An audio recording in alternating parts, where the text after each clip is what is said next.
Alright friends, so now you should have your rough draft complete. Don't forget you need your name at the bottom, and you need to write what your snowmen do at night. So at night my snowmen have a snowball fight. So I would write, at night my snowmen have a snowball fight. And don't forget that period at the end of your sentence.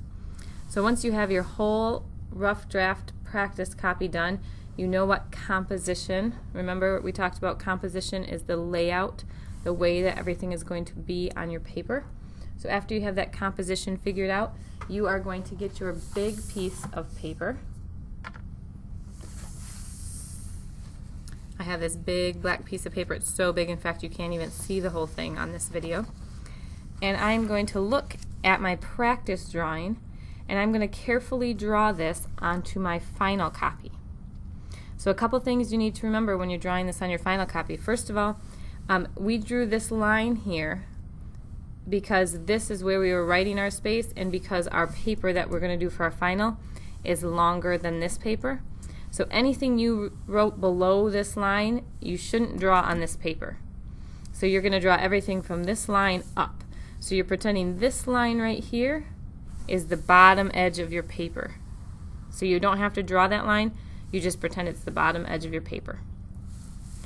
And one other thing to remember is that we are not writing any words on our pictures unless there's a sign. If you have a sign that says park or something like that, you can do that, but no other words. So we're not going to label anything. You add lots of details and you can tell what it is without that. So now I'm going to be carefully looking at this and redrawing my picture already, so I can take my time and carefully draw the same thing with even better detail in my second drawing. When you're drawing this, don't forget that your project that your paper that you drew first is smaller than your second paper. So this picture is going to be smaller than your picture you're doing now. So you're going to draw all the same stuff, but it's going to be a little bit bigger because your paper's a little bigger. So I'm going to draw this snowman up close. We talked about the one that was closer to us was bigger. So I'm going to draw that one first. And I'm going to use white chalk to draw that snowman. So I have this one is a little above halfway, and this is a little above halfway, bigger than my first one. But it's about the same where it falls on the paper. I'm going to do that. I'm going to draw the scarf. And if you make a mistake, don't worry, because you're going to be doing chalk right over top of this, and it'll cover up any mistakes. Like right here, you can see my snowman through my scarf, and normally you shouldn't be able to see that, but I'll be able to go over that later.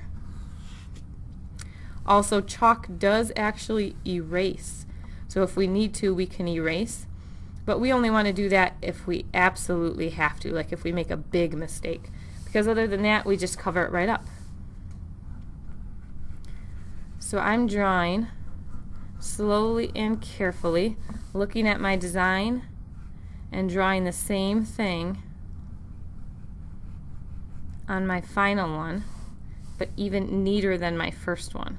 So I'm really taking my time to look at the shapes of things that I want.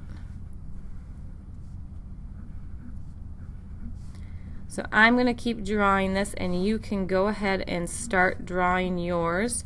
Just make sure you're really looking and that you're getting all those details from your first one in your second one.